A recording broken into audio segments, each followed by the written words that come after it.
Hello, and welcome back to the My First Marathon podcast, where we interview runners in all stages of their running careers about their first marathon experiences to prove to you that anyone can run a marathon. My name is Taylor, and today's episode we speak to a runner who grew up playing sports and staying active, but it wasn't until his father in law began running marathons that Brandon started wondering why he was still on the sidelines.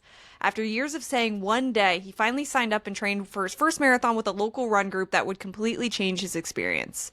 His debut race came with all the classic first timer hurdles, injury during taper, hitting the wall, and learning on the go, but he crossed the finish line and he didn't stop there. Brandon went on to run 4 marathons in a single year and launch a 12-hour live stream treadmill challenge to raise money for stroke research in honor of his grandmother. It's a story about finding confidence, building community, and turning a personal goal into something bigger. So let's get into it. Please welcome Brandon.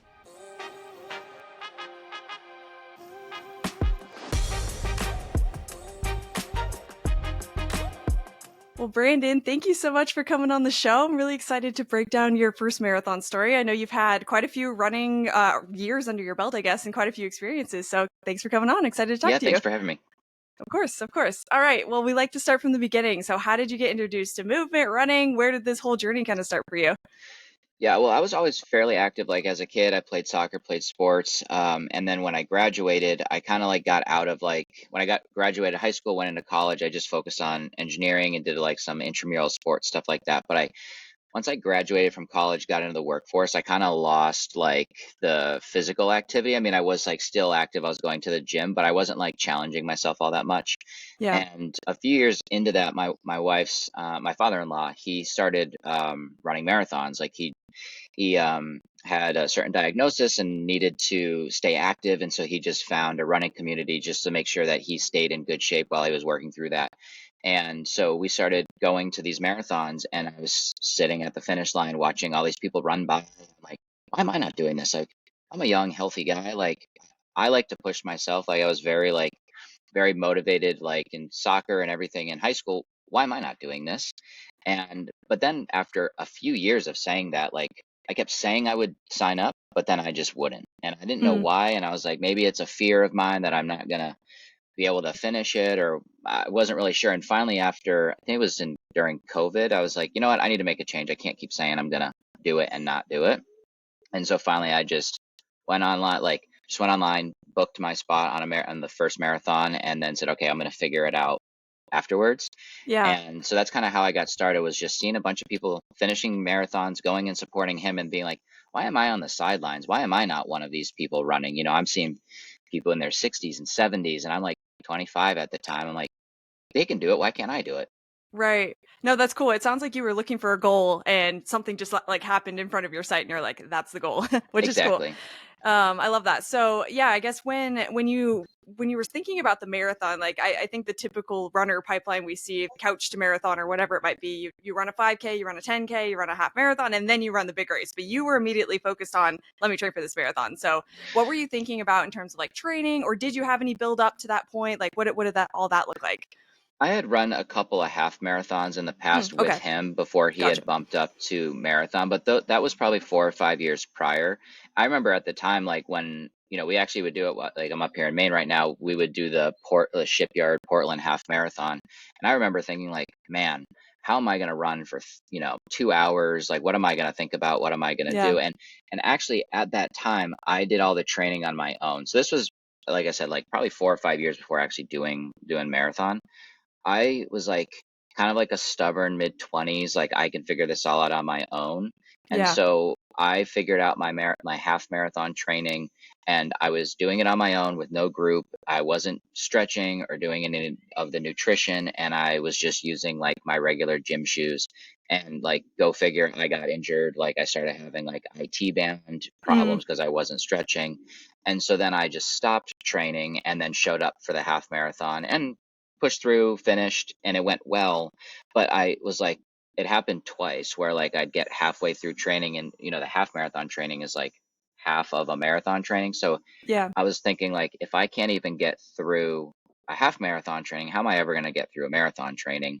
And so I had some experience, but I had those doubts in my mind of like, Yeah. once I double this, like, can I even get myself through the first 2 months of training? And Right. that was the big thing for me, was like, I was also starting to get into I started a side hustle in real estate and was really starting to work on myself, like with my personal development. And like what got you here won't get you there kind of thing. Or also Yeah. like you're gonna have to do something different than what you were doing before. And so I ended up joining a running group. That was my father-in-law's suggestion. He's like, hey, just join the group. They do their long runs every Sunday. You're gonna get training, you're gonna get advice on nutrition and everything else. Like just join the group, you'll have a community. And so that was the difference. That was the change that I made was I signed up. So I was stopped thinking about signing up, and then Yeah. I joined the community. I mean, it was like $150 for the Yeah. training, and it was like a no-brainer, you know? Sure. Yeah, no, that makes sense. Okay, I like that you had the date on the calendar and then you found the group. You were like, I'm gonna do this one way or another. I love that. So when you started with the group, was that the turning point for you? Was that when you were starting to feel like, oh, okay, I can stick with this. I think I can, put together a training plan for this marathon. Yeah, so they actually put the training plan together as well. So I Nice. just like became so like I said, like in my 20s, I was like, "Oh, I could figure this out. Like I was an Yeah. engineer, I got through all this really tough schooling, and like I'm a problem solver. I can solve this on my own." But there's a lot to it, whether it's getting the right shoes or the right equipment or fueling and stretching and all of that. And so I just kind of went into it with a very open mind. And at this point, I was like, I have to do something a little different than what I've done before. And so I just listened to my coach. And Cool. she would always say I was like one of her best students because I just did what she said. I didn't challenge. It was like, well, she's run a lot more marathons than I have, so I really should just listen. And so like I made a bunch of changes there. Like I got fitted for shoes, I got the right shoe. I even got different socks, like running socks, Nice. Yeah. um and then got a water bottle with like the electrolytes. And like so I remember like the first time running with a handheld water bottle, I was like, what am I doing? This feels so weird. But Yeah. then to the point where now, like at least a couple years ago, like I've kind of pulled back a little bit from running. I kind of like did so much, like I did we'll talk about it later, but like a couple ultra marathons. And so I was training all year round, and so it was kind of a lot. So I pulled back a little bit to try to be a little bit more balanced with it, but to the point where I would go for a 3 mile run where you really don't need to bring a handheld on a 3 mile Sure. run, but like it Yeah. would feel weird without it. So I would bring it even on a 3 mile run. So it became a habit. And so, yeah, I just started to learn the fueling with the electrolytes and when to take carbs. And, um, also there's just so much to learn about what your body actually likes and doesn't like too. Totally. And so Yeah. you learn that in that whole journey. Like with a half marathon, I didn't really have to worry too much about that. Maybe take one goo and it's okay. Hope for the But best. like, Yeah. you start talking about 4 or 5 hours, and then you really have to make sure like that your body responds well to what you're fueling it with. Totally. Yeah, it's great that you had that resource too, your father-in-law, and then you had your coach that was helping you with a lot of these things. So that's really great that you Hmm. had them. I guess when do you feel like I feel like for most runners, there's a run or like a season in your marathon training where the pieces all click together. You feel the right way, you have the right shoes, you have that run where you're like, okay, I can do this, and it's a big confidence booster. Did you have a run like that, or did you have a season like that for your first marathon? Um, I probably actually felt like that af. No, the cool thing about the first one was that like I had run a half marathon beforehand. So then all of a sudden, once I remember thinking about there's this wall I'm about to hit, right? Like you do your 7 mile long run, then 8, then 9, then 10, then 11, and then 12, and then it jumps like to 14. I mean, every Yeah. training program's different, but mine would like once we got into the double digits, it would go then, 12, 14. 12, 16, 12, 18. And so when that first time going to 14, I was like, I've never run over 13 before. And like Yeah. you hit 13 and it was like, wow, like you build it up as this big thing in your mind of like, I've never done this before, but then like it's just like, another tenth or quarter mile Yeah. beyond what you've done before. And um, then I started getting like really excited because I was like, oh, I just did 14. And then 2 weeks from then I'm going to do 16, which is going to be my new. And so like you're setting like you're like setting a personal record for distance, like each step of the way. Yeah, I would say that was probably like one of the biggest things I remember is just like hitting different milestones and like really starting to get encouraged about the distance that we were hitting. I can't remember if I think I ended up maxing at 18. And then Okay. you have Yeah. that big jump, to go to 26. Taper. Yeah. Yeah. Um, but yeah, that's what I remember. Cool. No, that I always say I'm so jealous of people training for their first marathons, and getting to talk to people about their first marathons makes me even more jealous, because it's Mhm. like that high you get every single weekend of, oh, hitting a new milestone weekend after weekend after weekend, and it keeps building to this head, and it's so exciting. So yeah, it's a really unique experience that I think Mhm. is unique to training for your first marathon. So I love Absolutely. that. When so I guess, yeah, so we progressed through marathon training. We're getting closer to race day. I just mentioned the taper period. I feel like people either love taper or hate taper. Were you a fan? Did you like that Um, things slowed down, or how'd you feel? what's funny is, and one of the things I was going to talk about, like if we talk about like lessons or anything from training, Yeah. I got into taper and I had no injuries all training. So like say the first 3 months, I think we did a 4 month program, no injuries. And then I think it was the first week of taper, I got to the last mile and I had like a shooting pain up my like right calf. And I was like, Oh no, yeah. what the heck is that? Like I had to stop. Like normally you feel something you can push through and like, Sure. you shouldn't push through certain kinds of pains, but some are okay. Yeah. And this one was like, oh, I can't run. And like I had to like stop and stretch and I had to really baby it and run and like I kind of like ran walk on the way in. And I was like, this could really prevent, like if this happens too early in the marathon, this Yeah. could knock me out from the marathon. Um, so that kind of stressed me out. What I ended up doing, this is like the biggest lesson for me, is I used to just be like, oh, I used to just say, oh, this can't be fixed. This is just a me problem. Like I'm just kind of screwed. Sure. Instead, I went to a sports medicine doctor, and he was like, did his whole thing feeling around. He's like, I think there's maybe some like scar tissue here that like we can like that might have like, these two muscles should be sliding past each other, but there might have been a little injury and now they've kind of fused together and so they're like putting each other in tension. And so I Mm. did 2 sessions with him. He did some, I listened to everything he said. He did like his work, then I did some stretching, went back, he did his work again, some like I think it was like some red light therapy and like some dry needling and like it went away and it Wow. wasn't a problem and I finished. I think I might have I took it easy for 2 weeks and then went into the marathon, but all the work was already done in the first Sure. three months.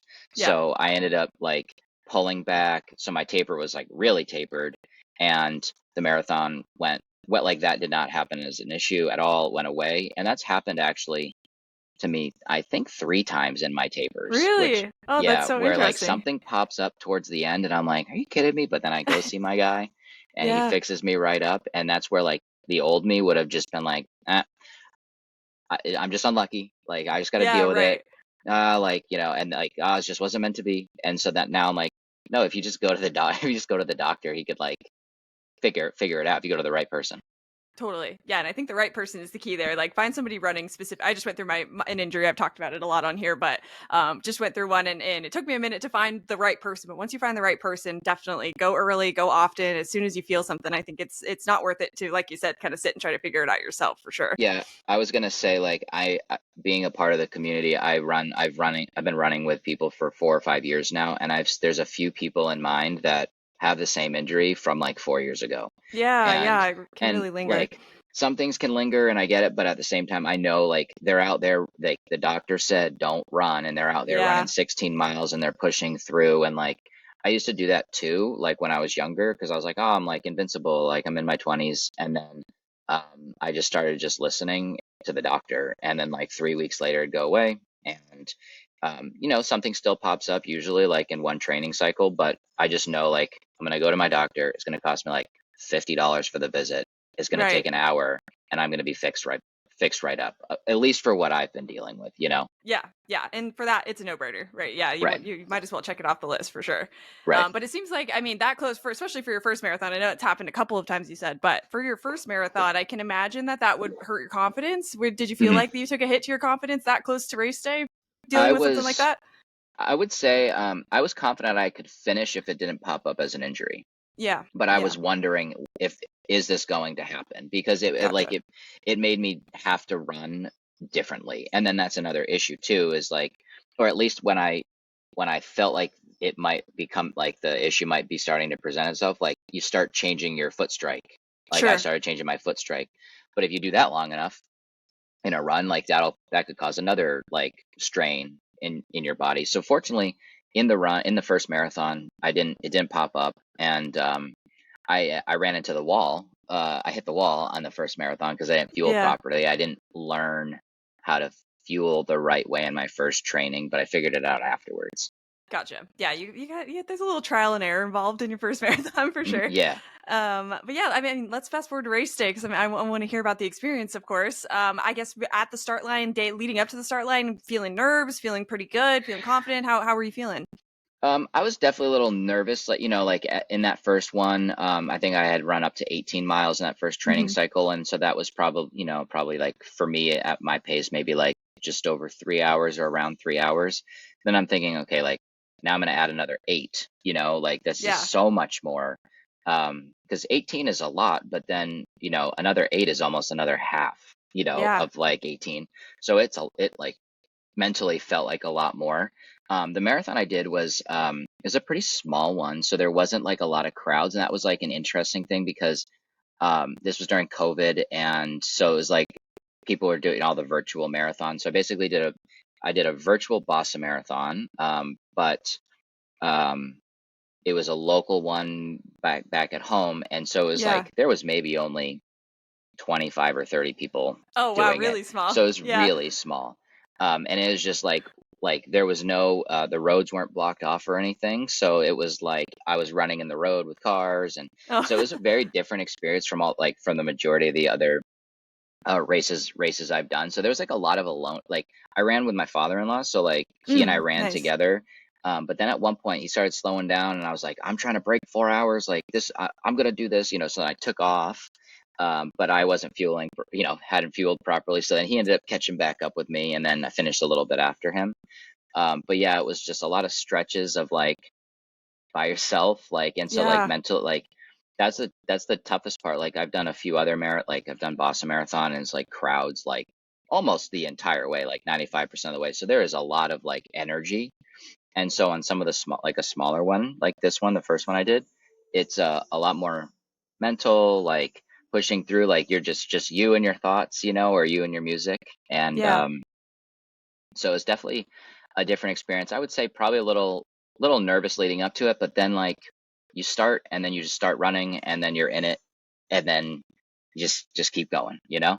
It's like a moment of acceptance. Like you start and you're like, all right, whatever happens, It's a happens, but I'm here. it's kind of a weird feeling. It Like is. especially like if you've done like some of the bigger, like a bigger one, like Boston or Philly or one of those, like there's thousands and thousands of people and you're walking like a half mile to the start line and you just keep walking and walking and walking and then all of a sudden there's the start and then you just go.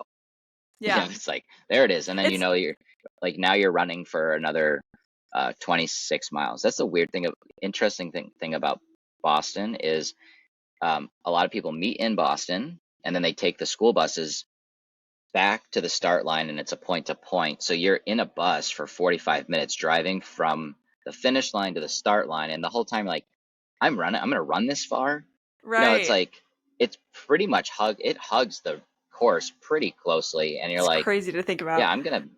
it's just this bus ride took 45 minutes and I'm going to run that. Right. Right. No, it's a crazy feeling. Yeah, and it's like when you're at the start line, you're all excited. This is where people fall into the trap of going out too fast, but the energy's there. You're all excited. You're ready to get going, and then it like comes to a halt, and you have to center yourself. Be like, all right, we're gonna be here for a minute, and then it gets exciting again. So it is this like weird roller coaster of emotions from the start line for sure. That's one of the number one mistakes people at Boston make because the first like out the gate is Yeah. very pretty downhill. And the first 16 mile 14 well the first 6 miles is like for sure net downhill and then over like the first 16 is net downhill and then it finally starts to go back up. But going out too hot is a thing. I did it my first one and then I learned my lesson. Yeah, I And think we all did it for our first one, so yeah. we'll do a pass. But cool. You said for your first marathon that you hit the wall. Talk a little bit more about that. Like, when did you hit the wall? What were you feeling? What were you saying to yourself to push through? The first time that you Yeah. hit that.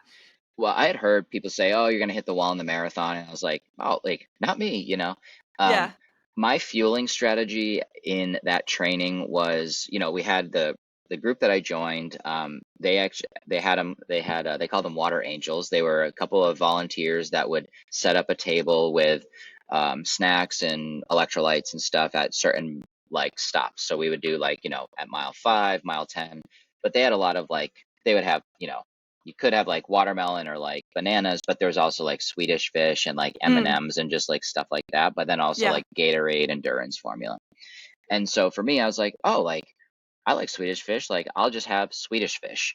And so like I was again, first one figuring out what works for me, but like I was like, well, this is enjoyable. I'm like get to have candy while I'm running.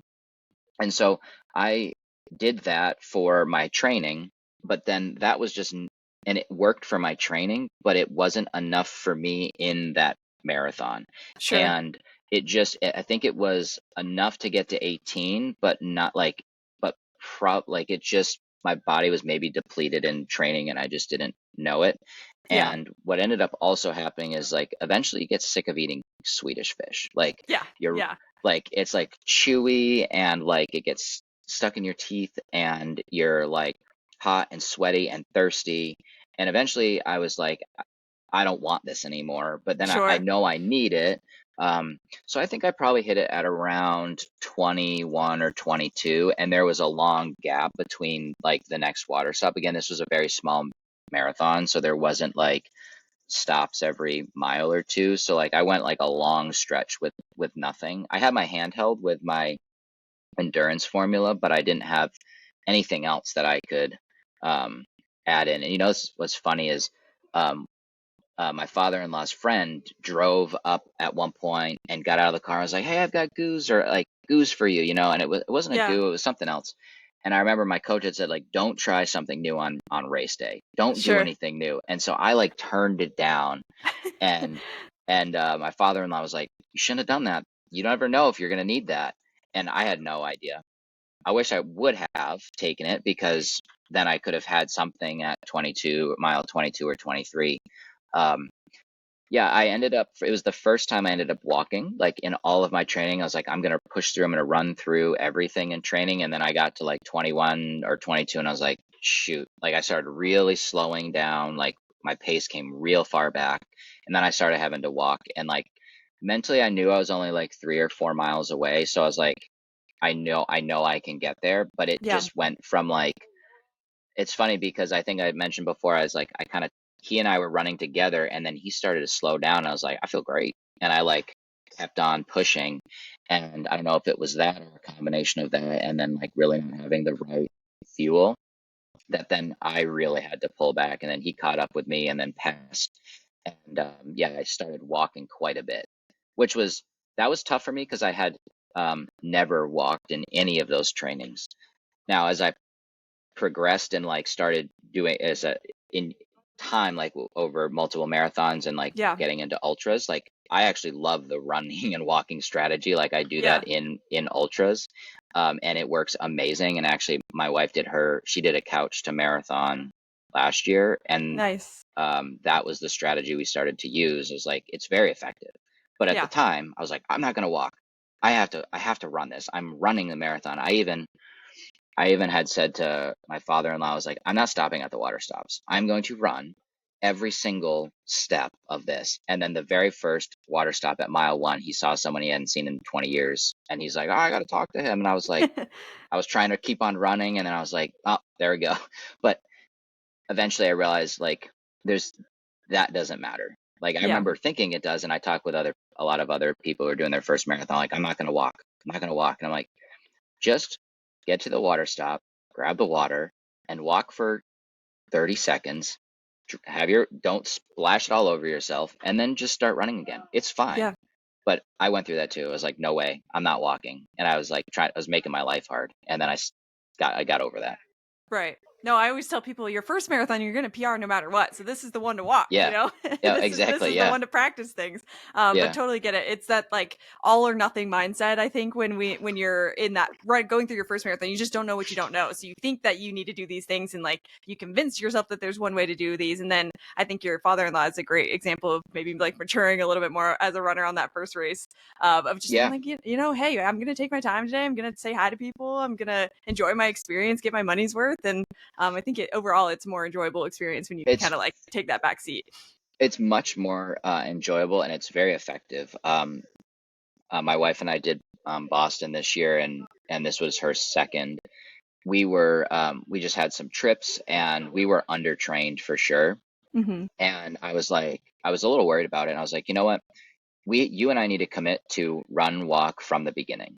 Like we have to do this because the year prior she wanted to run the whole thing and we pushed and we got to the hills in Boston, like Heartbreak Hill and all of that. And then Hmm. it, really slows you back. But if you've pushed for 16 miles and then you hit you still got a long way. You still got a long way to go. Right. Yeah. And so we were in a training run where I was like, we were running and it felt hard. Like it's just you do this, like, some runs you feel great, some runs you're just like, this just feels tough. My legs feel heavy, like I don't feel like agile, I just feel slow. Yeah. And then her and I were like, we walked and then we picked it back up. And then all of a sudden I was like, I feel like pretty good. And I was like, how do you feel? And she's like, I feel pretty good. Like I feel like we're actually going faster than before. And I said, yeah, we really should consider this for this marathon, like out of the like right from the beginning, not Yeah. on when you need it, because when you need it, it's too late. And what's funny is we ended up attracting like a group of like 5 or 6 other people in the marathon. They were like, "Oh, you're doing the run walk?" And like I had it all down, was like we're doing 4 minute run, 1 minute walk, 4 minute Yeah. run, 1 minute walk. And so I ended up with a bunch of people that stayed with us for like 20 miles, all doing Wow. the same Nice. thing. And it was way more enjoyable. I think one of the things that I learned is that when it gets really tough, if you look at your heart rate is probably like up at the max, and Yeah. that's when it's like really, really tough. And if you look at your heart rate when you do the run walk, it takes way longer to get up there. Like it kind of bumps up and then it stays for me like in the 130s or 140s. But if I really push, I'm in the 180s, and that's when I start really, really feeling like, oh my God, this is tough. Like your mind starts like, what am I doing? And like, Yeah. but if you can keep your heart rate down, then it really is a much more like mentally enjoyable experience. Totally. Yeah. No, that's cool. Were you following the run walk method that you guys did? Was it the Galloway method, or did you was it something like you came up on your own, or Um, I I believe comes from it. from the The Galloway? Galloway Yeah. method. Yeah, I Cool. believe it does. My coach had said the first time I ever did it, I did an 8-2, so eight Okay. minute run, 2 minute walk. I've also done like a 7-3 minute, like so it's always adds up to 10.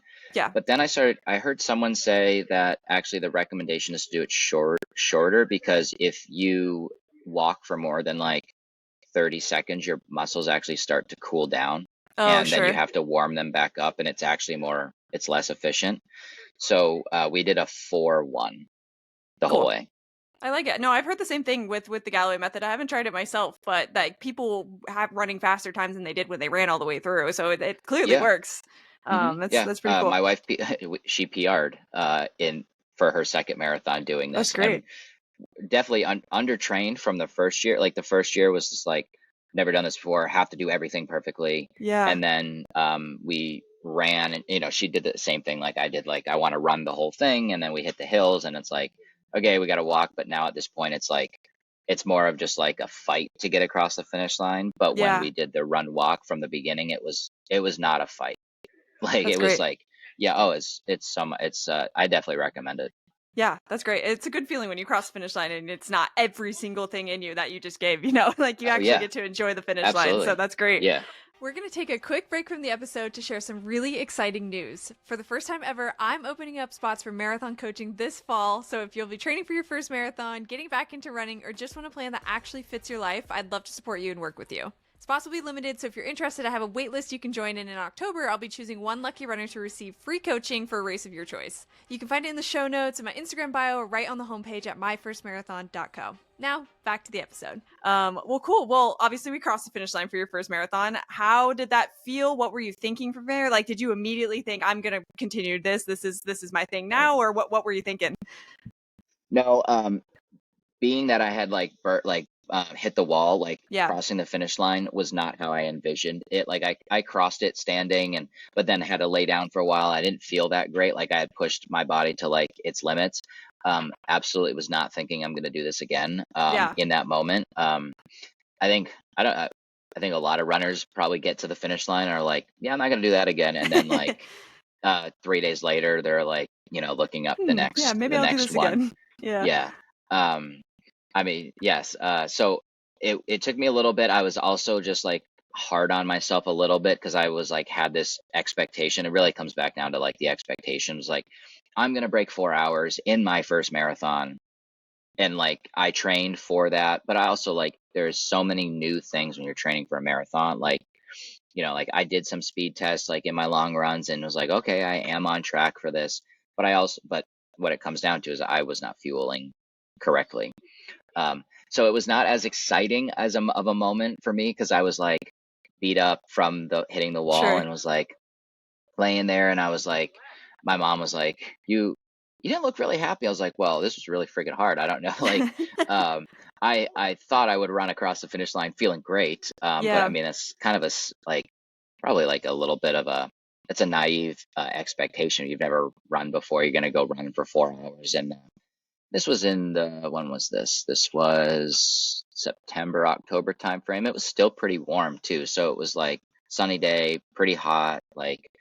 Um, but I mean, I think after like I got some chocolate milk and like recovered, like I was very proud of myself. But in the moment, it was just like one of those, like you gave it everything you got, and then like you have to lay down for the next 20 minutes. Yeah. Um, so Yeah, it takes a second to process it sometimes, but it's good that you had a chance to kind of process it on the back end. I think sometimes, like you said, it takes a minute for that everything to really sink in and to decide what mhm, your next move is going to be. I was going to say we talking before in some of the information you gave me before. I know you really turned it up from there. You ran 4 the next year after you ran your yeah, first marathon. So talk to us about some of the changes that you were planning on making. Obviously, it sounds like fuel was something that you were yeah. needing to dial in. But what were some of those changes that you were thinking leading into your next few marathons? Yeah, it's funny, like you said, like I finished and I was like probably never gonna do this again, and I don't Mhm. know how long it took me to change my mind on that. But then I was like, well, Yeah. I'm gonna go do 4 now, and a lot of people are like, oh, you're gonna get hurt, like don't do that, like that's too much. And it's funny, like I didn't know anyone who was doing 4 like that many at the time, but like there are, if you start following the running community, there are people that are running like an insane number of marathons Yeah. and doing it healthy. I actually, in one of those 4 marathons, um, there's a there's like a series in New England, and I forget what it's like, the Old Colony marathons, but it's like they do one marathon in each of the New England states in consecutive days. So it's like Maine, Vermont, or Maine, New Hampshire, Vermont, Mass, Connecticut, Rhode Island, and I think they throw a New York one in there if you want to do as like an optional seventh. But there was 2 guys in there. One of them was like is like the most marathons run in the United States. It was like 1,500 or Oh something my like that. gosh. Yeah, And crazy. then the third guy was at like 700. He was like in his That's 70s insane. doing the run walk. But like he was there, and um, you're like, wow, these guys just did 7 in 7 days. Yeah. Um, but yeah, some of the changes, I just really wanted to push myself. I think it was like, wow, okay, like I've said for years, I will run a marathon, but not now I did. Like, what more could I do? And Yeah. so then I was like, I'm gonna do 4. And the reason I came up with that was like, well, I can do 2 marathons for one training. So I'll like train in the spring, I'll do my first one, and then I'll find a marathon maybe 3 weeks, 4 weeks later, where I can kind of just like maintain and then have the second. So that's what I ended up doing. The biggest change for me was the fueling. That was like the one thing that really didn't go quite well for me in the first one. Just by nature hitting the wall. What I ended up switching to, the goos, I've always had a trouble. Just the consistency just did not work for me. Hmm. I do, and I've been doing this never ever since. Is the Vermont maple syrups, the Oh yeah, yeah. untapped. Those are great. Yeah. So I pack like 6 of those with me for any marathon, and I usually use 5, and I always have a sixth just in case I lose one or need one. So that was the biggest difference for me, is that, and then I do the Gatorade Endurance, and then I really started paying attention to when. Um, so like the first one I did in that series of 4 was Boston Marathon. And I planned it based off of like, I got very like technical with it after like, so I was like, okay, let me look at the course profile and like, all right, I'm gonna do it at mile 5, 10, 14, 18, 22. And Yeah. that's what I've done. I've done 3 or 4 Bostons now, and I same thing every time, and it works. And I in that window, I also know that I probably need to refill my water bottle 4 times. It's like a 16 ounce with a Gatorade Endurance. Start with one full, and then I'm going to refill it 4 times. About now, if it's hot, it's going to be more. I Sure. I've gotten pretty good, I think, about like just listening to my body, but like that comes with like a lot of, a good amount of training. Yeah. Um, that was the big thing. So I really started like I got rid of all the candy. I stopped with that. It was just like syrup, maple syrup at like roughly in every hour or 5-ish miles, and the Gator and Endurance, and I paid very close attention to that. And then that was the second marathon I did. I wouldn't say I wouldn't say I hit a wall, but I got to the Heartbreak Hill, and that's like at mile. There's a stretch of hills from mile 16 to 20, so you run downhill Yeah. for about 16, and then you're in an uphill section for. I mean, it's rolling up Sure. hills, but for about the next 4 miles, and that was harder than I anticipated. Um, and I remember now that was the one I went out hot at the start. Gotcha. So I had a pacing bracelet. I don't know if you've seen these, but they're a bracelet you can buy where you can go to it. They do it for the major marathons, Yeah. but it knows the course profile, and you can put in there, I want to start. I'm going to start slow or start fast, and like, or I want negative splits or I want positive splits, and you put your target time in. And you can say also like, or I want an even effort, meaning I'm just going to try to maintain an even effort. And so in that, if it's an uphill, it would tell you to run this slower. And if it's Yeah. downhill, you'd run it a little faster. And that would hopefully keep you at an even effort. And what I did in the beginning was uh, there's so many people at the start that the average pace was probably a 10-minute mile. And Hmm. I was targeting like an 8:45 or a 9-minute mile. And so I was like minutes behind, and I was like, I gotta go quicker. So I started weaving in and out of people, which Yeah. uses a ton of energy. And it doesn't feel like it in the moment because you're fresh, but it uses a ton of energy. Yeah. So I Yeah. was on the curb, off the curb, speeding up to get by somebody. And that was the lesson that I learned there. Um, but I finished that Boston probably. I ran that one around like 4:07. I think it was like pretty good. Pretty like my goal was to break 4. Yeah. 4:07 was pretty good. That's great. Much better than my first. I think my first one was more like 4:25. So it was like a good step in the right direction. Sure. And but it was really like I still hit a. I would say I wouldn't. It wasn't a mental wall like the first one, but it was definitely like I overdid it in the beginning. I didn't realize it. Like Sure. I tried to make up all that time lost in the beginning, and I did it real fast. Like I caught up to my target by halfway through, and I was like, "This is great. I'm back on pace." And I told my coach afterwards, she was like, "Oh no, that's way too fast. Like you Yeah. were." I was like, "Oh, I was beating my times by like 30 seconds like per mile or whatever." And she's like, "Oh no, that's way too fast. You got to be like, if you're trying to catch up, it's like 4 seconds or 5 seconds, not 30. That was way." I was like, "Oh, I had no idea." So Yeah.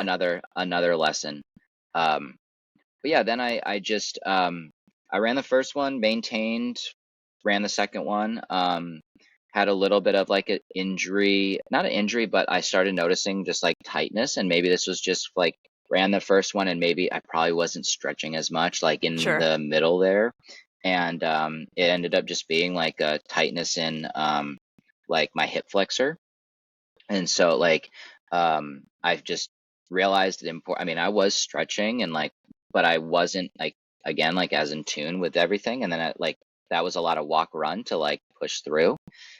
And then I think I took a little bit of a break, which I've been learning is like very important. Like for that year, I ran the whole year, like, from January all the way through May or June, and then started back up, I think, in the middle of June, and then ran and then trained all the way.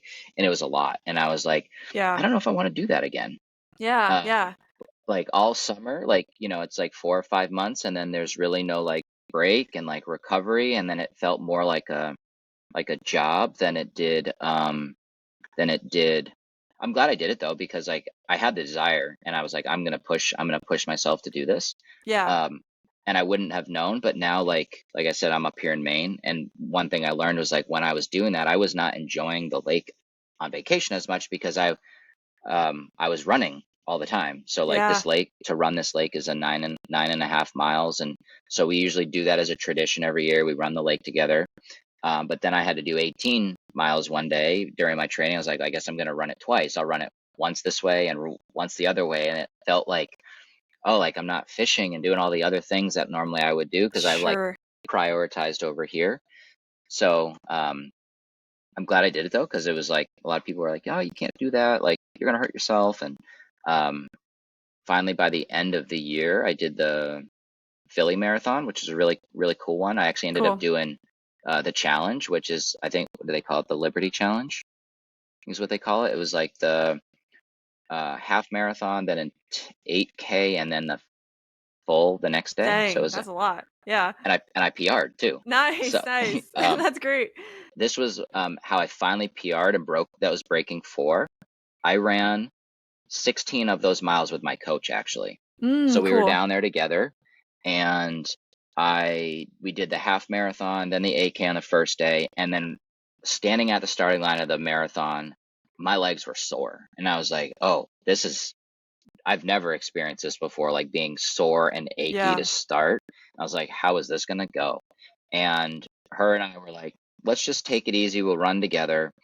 And the biggest lesson that she taught me there was there was like an overpass we were going up, and so that's always a hill, and I was kind of keeping my even effort pace, but in my mind I was thinking like I need to that bracelet says here's your target time for mile 6, mile 7, mile 8, and it's taking into account course profile.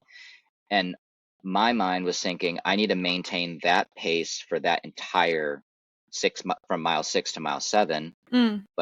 But what that meant was if there was little hills up or down in the middle, that means I was speeding, like I was putting more effort to keep that pace uphill, and then I would pull back on the downhill. Gotcha. So we hit that first hill, and she was like, "No, no, no, you don't need to run up this, like pull back. You don't need to run up this so fast. Remember, it's even effort." And I was like, "Yeah, but this is the pace." And she goes, "This is the pace for this section." She's like, "No, like that's the average pace, which means that when we get to the backside of this overpass, we'll pick up the pace a little bit because it'll Yeah. feel even effort." And so we did that the whole time, and I conserved way more energy by doing that. And then she ended up not feeling it. Like she's like, "Hey, like I can tell like you're gonna hit. You keep going. I'm gonna pull back." And I ended up running a 3:57. Nice. That's And that great. was like my goal was always to break 4. I wanted to do it my first one and then miss, and then I wanted to do it in the Boston, and then I think it was like I said 7 minutes back, and I was like, now I'm starting to think, oh, like, am I ever going to get there? And then didn't have any expectation of doing that in this one because of the challenge, and then I did, and that was like probably the that one, and then my one of my others was probably like the best feeling because like Yeah. I really did not expect to, but I had been wanting to for over a year. And then um, got started getting towards the end. I'm like, I think I could do this. But then I was like, started being like, um, I don't know, like you've thought that before, and so I'm trying to keep like the The self-doubt. positive, Yeah. try to keep the positive things in. And one of the things I had learned from one of the running videos I watched, but it was like have a couple of phrases that you like repeat to yourself, like I actually used to work at Peloton, and so I was pretty big in like with using the Peloton, like for train. Actually, did use them for one of my marathon trainings, and I think it was Matt Wilpers said like the first 2/3 you run smart, and then the last third you run with your heart. So Mm. like the first 2/3 is just like run your pace, run your marathon, don't worry about everybody else is doing. But then when you get to the last third of the marathon, it's a short enough it's long, but it's a short enough time where you can run with your heart and push through, like, and you're going to need to push through. So that was like one of the things that I was like reminding, like saying to myself. The other one was like the job's not done. Like you're like feels like you're pretty close, like you're gonna do this, but you still got another mile or two. Like it's not done. Like you got to get there first. So Yep. I love that. We love mantras. Anything Yeah, that can really pull yeah, you forward in that moment. Like you could be yep, saying crazy things to yourself internally, but whatever's going to keep you moving yeah, forward, I think is great. yep. But it sounds like you made a lot of adjustments from your first marathon for these subsequent marathons, and I think it is always funny that it works out like that. The race that you don't expect to go well, I kind of had a similar experience. It's like the race you put no expectations on Hmm. seems to be the race where the pieces all fall together. Yep. I don't know why that is. Have you thought about maybe why that happened the way that it did for that race, or have you had some time to like kind Um, of reflect on that? It's a tricky question because I don't know if I could answer it myself. It's just it's an interesting phenomenon that I see, on these stories all the time. yeah, it's like it's funny because back to like like with the expectations thing. I think it was the second marathon, like the second Boston I did. Again, I had Yeah. that expectation and I missed it by 20 seconds. So I Yeah. finished at Yeah. 4 hours, and I think it was that it might have been, can't remember which year at this point, but like my goal was to break it at that Boston and I missed it by 20 seconds. And I was like, clear, like, and you're trying to be positive, but I'm like, obviously, like, this is not going to happen for me, you know? Mm. And so then, but it was, again, I had that expectation that I was going to show up and I was going to beat it. And I missed it.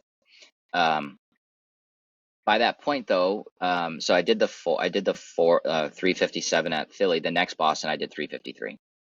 Like, so now all of a sudden it's like that hurdle. Like, I think they talked about, like, it's was it the Oh yeah, four the minute 4 minute mile? mile. Uh-huh. No one Yeah. could do it. So yeah, it was like, I wanted to do it at Boston. The first one was 4:07. Then I wanted to do it again, and then it was 4 hours and 20 seconds, which is like no time. Like Yeah. I'm had I known, like, I probably could have just pushed a little hard, just a little harder for a lot, and probably done it. Because 20 seconds is really, it's less than a second per mile. Sure. Yeah, Um, sure. and then I didn't have the expectations at Philly, and then I got to Boston, the next one, and did 353, and I like felt great. Like I finished at like under a 7 minute mile. Like it Yeah. was way faster than like what my average pace. So I think I don't know the answer to your question, Yeah. but there's like several pieces of evidence that support like not having the expectation, and then Totally. things just work out better. Yeah, easier said than done, right? To not put Yeah, expectations on yourself. But I do think it's interesting that, yeah, as soon as we can kind of take the pressure off of ourselves, it seems like the pieces tend to click into yeah. place. It's like you want to have the goal. Hmm. You want to set a goal for yourself so that you have a target of what to try to achieve, but then kind of like separating yourself from the goal, like achieving the goal doesn't make you like more worthy or not worthy. It's like it is a journey along the way, and then like hitting the time is like it's almost like irrelevant. But it's like what matters is like what you're doing and who you are becoming from the beginning to then. But then we all focus on, like, because it's very easy to be like, did I hit it or did I not hit it? Right, right. Very And black it's and like white. the goal, like I think the setting the goal is the important part, because I went from someone who was not running marathons to now all of a sudden I was running marathons. And that's a very big difference in who I was before and after, because there's very few people that you speak, you're in a community full of runners and you're speaking to a lot of people, but like it's still only, what is it, 1% of people will 1%. ever Yeah. Hmm. run one marathon. Um, so it's but it's hard in the moment to then not hit it and then still be happy with the journey and everything. But then after some time, a little reflection, like, well, this is not something I've ever done before. Yeah. Yeah, you can kind of sit in it and realize how cool it is. Yeah. I always tell people like if you can't have a moment after a marathon where you sit and go, I just ran a marathon. Oh my Hmm. God, then you didn't take enough time to process it, Hmm. And I think that you probably put a little bit too much pressure on yourself and your goals. If you're sitting in that point after you ran 26.2 miles, it's a success in itself every single time you do it. So Oh, yeah, absolutely. I think you said that perfectly though. I love the goals are important, but I think being able to like take a step back and think critically about what's happening is also really important in the goal Right. process for sure. Yeah. Well, cool. Well, I want to make sure we save some time to talk about what you've been doing for your live stream stuff as well, Sure. and what that whole experience looked like. Do you mind kind of giving us an idea of timeline wise when this all started for you and how that kind of came about?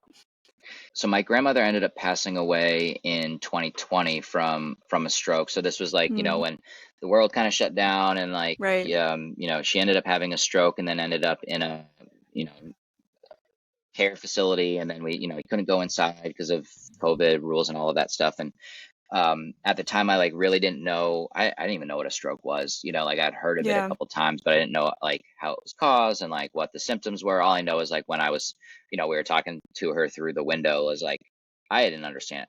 Couldn't even understand what she Yeah. was saying, and it was like, wow, like that happened like not, just one day she was fine, and the next day like completely different. And I started. I was in my in my training for my first marathon. There was somebody on the team who had gone on to Teddy's team, which is Teddy Bruschi's Foundation for Stroke and Heart Disease. Hmm. Hmm. And so Teddy played for the New England Patriots in the early 2000s, and he had a stroke at 33 and 31 or 33, and I know he had two.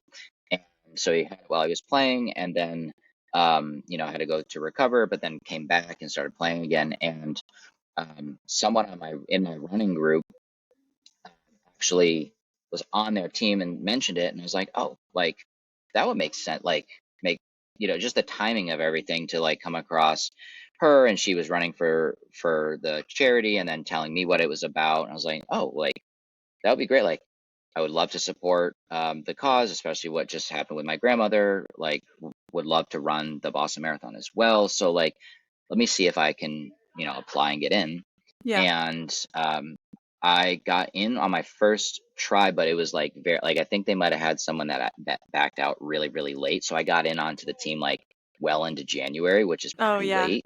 Yeah. Um, and with that comes, this was fundraising for the first time. I really never did anything like that, so it was raising $7,500 is like that keeps a lot of people from doing it. I remember Yeah. like That's a lot. this is kind of like with a marathon, it's like can I do this, right? Like, can I raise $7,500? Like, what if I don't? It's like, well, actually on the hook for it. Yeah. So Yeah. like, You actually put it's your credit card raised, in it's before. raised one way or another. Exactly. And Exactly. so that's another thing too, is just like that. There's some accountability, right? Like, Totally.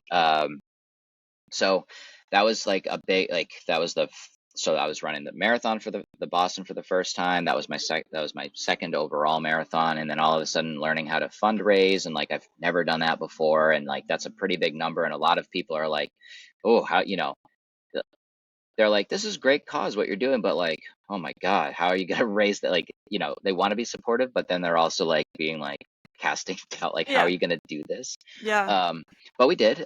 We ended up raising, I think it was just over $8,000 in the Nice. first time, That's and great. then I was like, really love the team, love the mission, like what we were doing.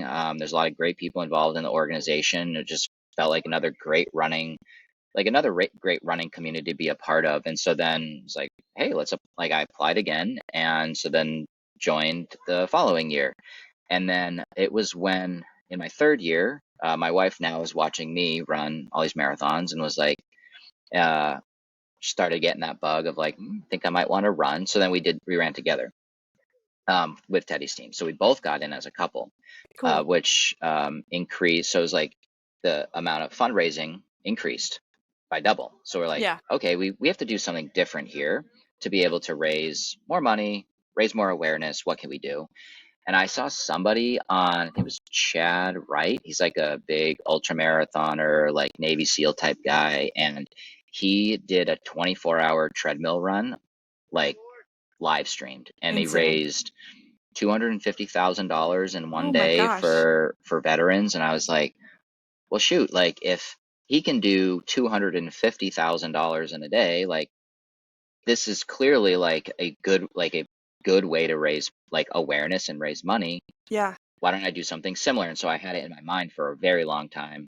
And at this point now, I've been like really training myself to, if I've got it in my mind, I got to do it, versus like 5 years ago, 6 years ago, I was like, I'll run a marathon, but then I don't. And I was like, I was getting frustrated with being the person who'd say they would do something but wouldn't. So now like I've started really training myself to do the opposite, which is Yeah. if that's in my mind, I have to go do this. And so it was in my mind for like 8 months, because I saw that like, in the June timeframe, and I'm like, if I get on the team next year, this is what I'm going to do. And sure enough, I got on the team, and then but they were saying, hey, this is a lot more money for you to raise. Like, what is your plan? How are you going to do this? And I was like, okay, this sounds crazy, but I'm going to run 12 hours on the treadmill and I'm going to live stream the entire thing. And we're going to raise, money leading up to it. We're going to have an event in the store. Like, we're going to have people coming in and we're going to turn it into this big, like, local community thing. That's what we did.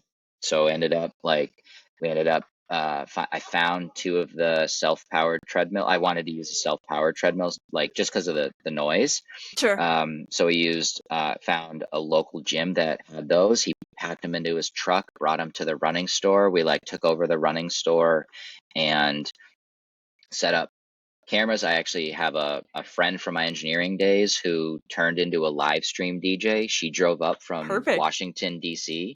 She actually drove up from D.C., stayed with us. Dang. She brought all her Yeah. equipment, and we had, 3 camera angles, and she had made this whole program where it flipped from this angle to this angle to this angle. And we had the local news showed up 3 times and interviewed me while they loved it. It was like while I was on the treadmill, they were interviewing me, asking me questions and stuff. So we were on the news. We spread a lot of awareness. We got a lot more people to come into the store. And another cool thing we did was we brought 2 treadmills in, and the second we ended up filling up as like a relay. So it was me for the full 12 hours. And then it was a second treadmill of how many people was it? 24 people running 30-minute intervals. So I ran with people the whole time. And so that was like what I didn't realize at the time. It was like the best thing for me to Oh do, yeah, like that's a great mentally. idea. Sure. Yeah. So like every 30 minutes was like a new conversation and just chatting about running or other thing, whatever it was, but it like kept me pretty sane throughout. That was um I had some doubts leading up to it because I was putting myself out there in front of how, like, it was streamed on LinkedIn, Instagram, Facebook, and it's not like I have a massive following, but like I am putting myself out there in front of people, Yeah. like to go Yeah, do, yeah. like I had never run that long, so it's 12 Yeah. hours, like never, like there's a lot that can go wrong in 12 hours, um, fueling, bathroom, like a lot of things, and so that was like the ultimate form of accountability was like Sure. I have to do it. I cannot not finish. Like I've been marketing this for 3 months, telling everyone this is what I'm going to do. The news is here. Like I have to Yeah, a finish. lot of pressure. Yeah. Yeah. And but I did, and so that accountability helped me get through it. And we ended up doing it again this year and grew it a little bit further to the point where we've got some like local businesses and some of my friends' businesses sponsoring the event. Like we share them on the stream. And so it's something that, we plan to keep on doing because it reaches a lot more people. And Yeah. the goal is really to just share the warning signs of stroke, raise money for a good cause. And it's also a cool, little event inside of the running community. Oh, I love that. That's great. I'm sure your local community was like stoked about it too. You were saying the news was coming by, you were Yeah, running with people. Like that's got to be great for your just like local community around you too. Um, absolutely. yeah. What were the rules? Like you couldn't walk, couldn't. What were Oh, like the rules of the whole thing? well, I set up the rule. I set up the rules. So I figured. again, Yeah. originally, I went back to I'm gonna run the entire time. Sure. But then I started realizing mentally, running 12 hours straight I was like this is so hard already. Like I had run 11 hours. I did an ultra marathon prior, so like I at least had I'm in the ballpark of Experience. this. Yeah. Yeah. Um, but I did the run walk there too. And one of the other things that, aside from the keeping your heart rate down, um, what the run walk does is it completely breaks up the challenge mentally, because if you want to run 12 hours straight, you have 12 straight hours that you will not stop. Sure. But if you break it down into like what I did was an 8-2, it's like I just have to run for 8 minutes and then I get to walk for 2 minutes. Yeah. And I think I had to do that 75 times or however many times It's it insane. was. Yeah. But it completely chunks down the challenge into it, like may talk about this for like business or anything else, but it, like breaks it down into like bite-sized pieces. You're like, Mm, oh, it's only 8 more minutes. Like I can, I can run this section. Like, hour 10 or 11, you're like, I'm getting kind of sick of doing this. sure. But you're like, but I only have to run for 8 more minutes and then I can walk for 2.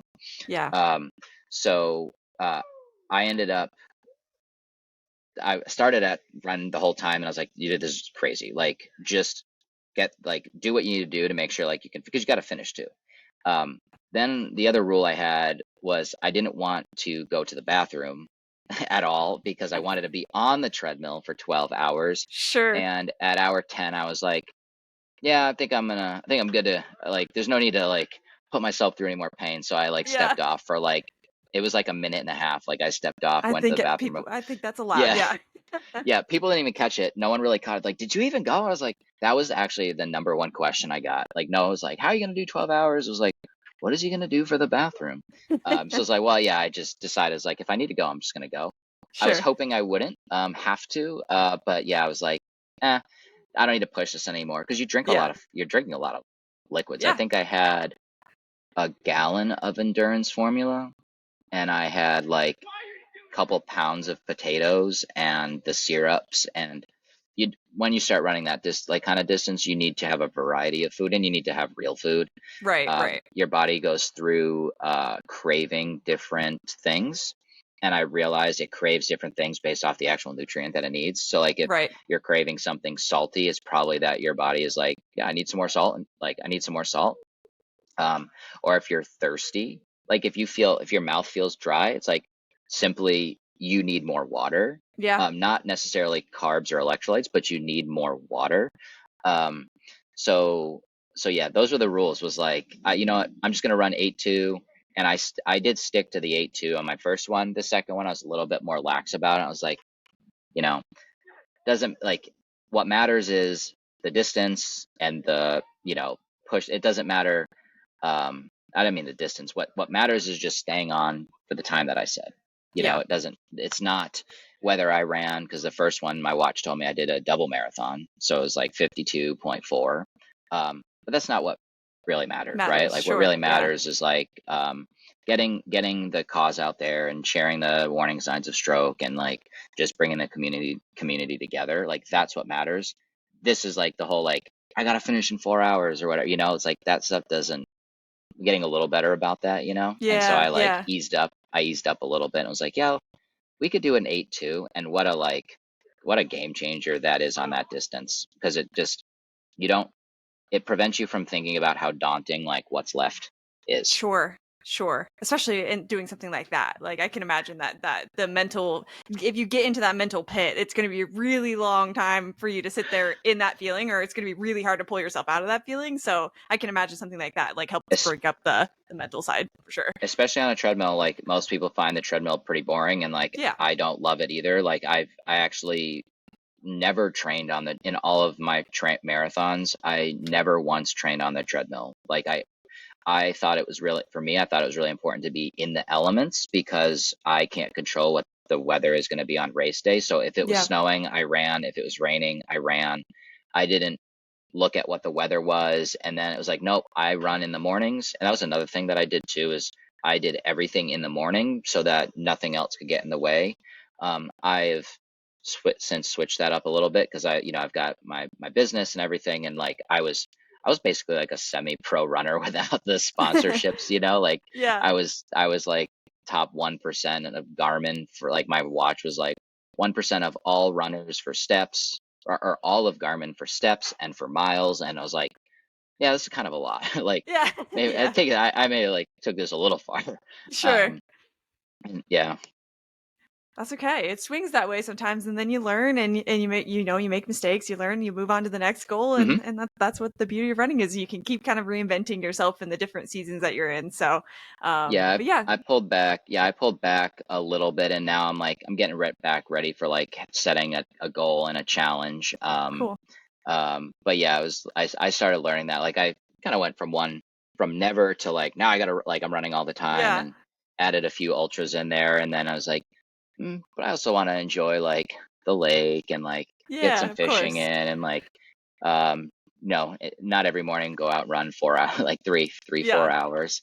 Because when you do that, I mean, if you're dedicated to it, like almost your world kind of can revolve totally. around it. Like if you go on a trip or a business trip or a vacation, like, how am I going to get I went to Europe in the middle of one, and I was like, where am I going to run 10 miles in this Right, small little town with all these right. cobblestone roads? Like, Yeah, it's a lot of you, planning. yeah, like where, and then you're bringing all your syrups and like electrolytes and water bottle and extra clothes and everything. Like it takes it's a serious commitment. For sure. It is. Absolutely. Yeah. Well, cool. Well, thank you so much for walking through all of that. That was great getting to know your story a little bit, and it's great getting to hear about this awesome cause that you've been able to do a lot of great work for. I always love you've put a lot of advice throughout the episode, so this might be a little repetitive, but I always like to just ask for a piece of advice after we hear somebody's story for somebody who's maybe thinking about running their first marathon or training for their first marathon now. So thinking about somebody like that, or you when you were in that position, like what's some Mhm. advice you'd offer somebody like that? I think the biggest thing is the getting around a running community. I think it's like that for as I've gone into the business, like as I've transitioned from engineering into business, was the same thing, was getting around people who are doing something similar. Because if you have the idea that you want to do the marathon, but there's no one around you, then you just feel like an outsider, and no one really there's no one you could really go to who's going to say like, yeah, that's a good idea, like, or like from experience, right? Like most of it will be like, what do you want to do that for, and like Yeah. then you might not. But then there's like this running store, had a couple hundred people in the community. And so I made a lot of friends that way. And you get around a bunch of people who are doing things like what you want to do or grow into, and then it doesn't feel weird anymore. And Hmm. what started to then feel weird was to not go to the running store on Sunday mornings at 8 o'clock to go do the 12 or 14 or 16 or 18. Like I didn't dare miss that because I was like, I mean, they probably wouldn't even remembered, like there's enough people that I wouldn't necessarily, they wouldn't be like, where's Brandon? But Yeah. like for me, I was like, it would be weird, and like I know they are showing up, so am I really not going to show up? And that was I think it was the biggest thing, like to get started.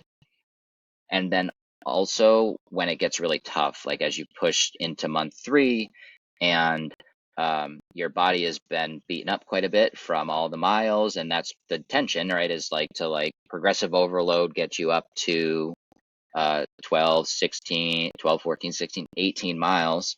It could be very easy to like be at home and not have a group, because I've done this where I've been training off of like the standard cycle, and then to be like, I have to go run 18 today all by myself. Yeah. And it's like, what time am I going to do that at?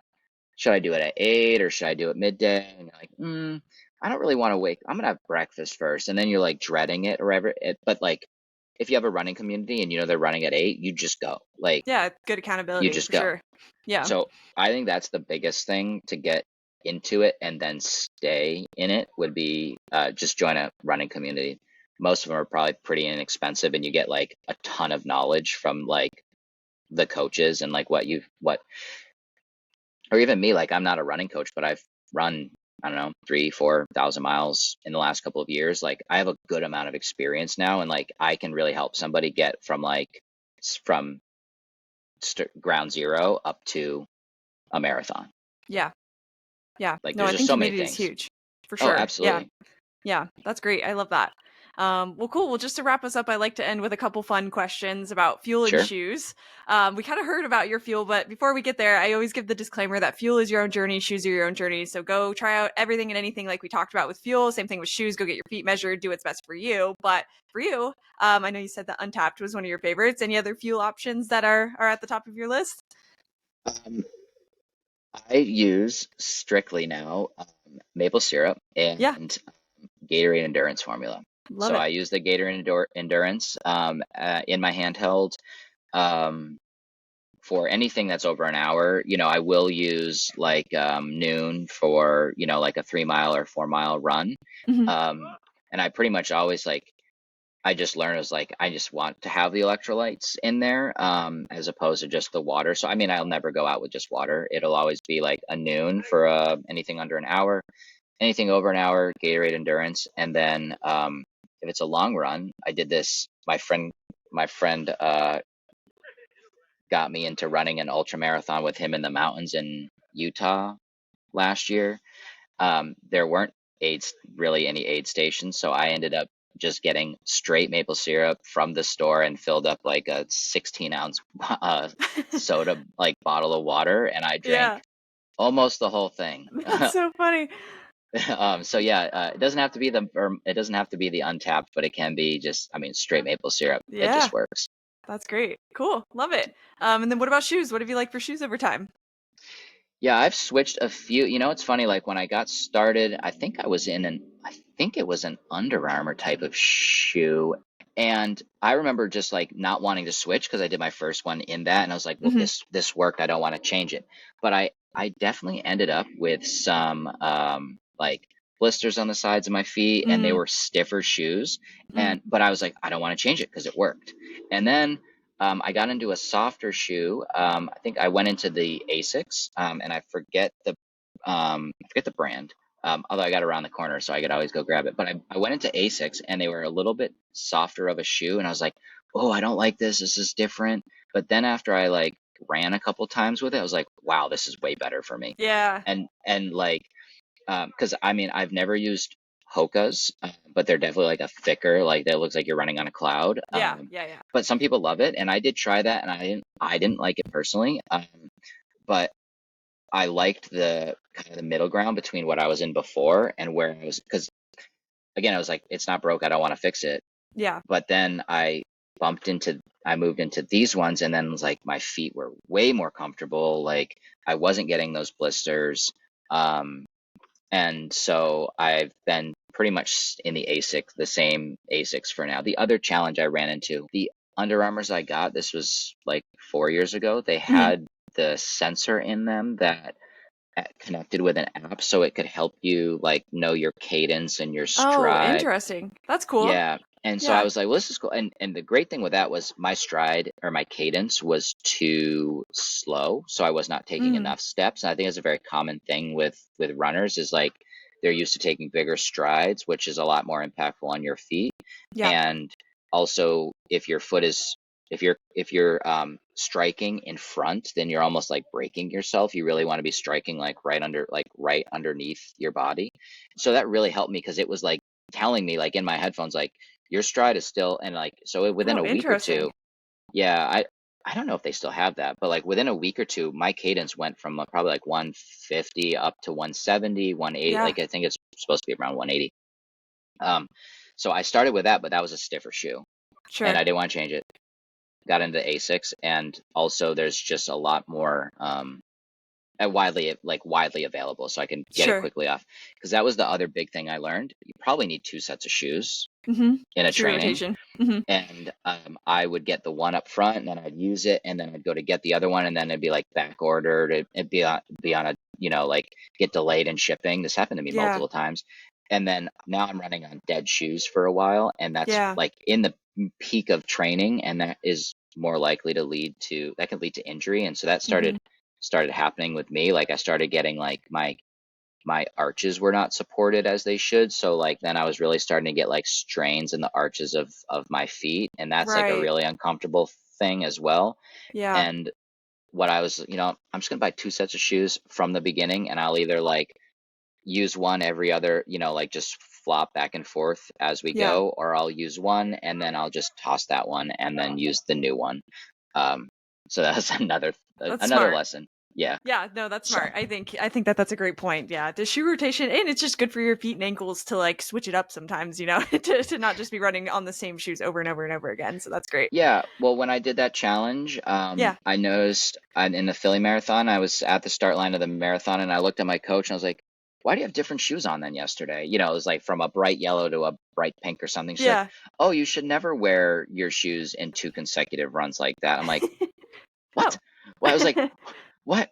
Why didn't you tell me that? And she's like, Yeah. well, because we have a running store and I don't want people to think that I'm like trying to sell them more shoes. Sure, And sure. most people aren't running like like the amount that you are. I was like, that didn't give me much confidence. I was like, shoot, I didn't know that like, you run on the shoe and then it like can like the foam inside can take a long time to like rebound and like you really Yeah. don't.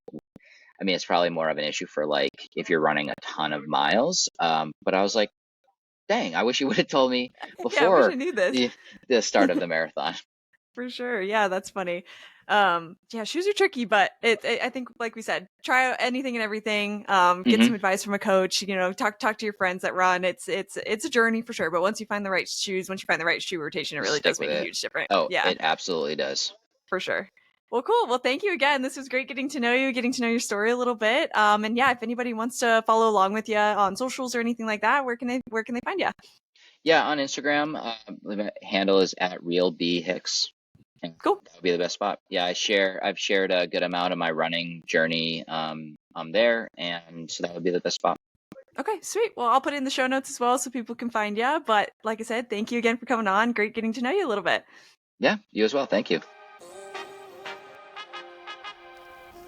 Thanks for tuning in to another episode of the My First Marathon podcast. For more stories, tips, and resources, head to myfirstmarathonpodcast.com. And if you want access to bonus episodes, exclusive resources, and extra support for your training, make sure you check out the community at myfirstmarathonpodcast.com/exclusives. You can also follow along with us on socials, Instagram and TikTok. That's at My First Marathon Pod. If you want to follow along with my personal journey, that's at tay.says. Whether you're training, recovering, or just thinking about signing up, you belong here. I'm so excited that you're here, and we'll see you on the next one.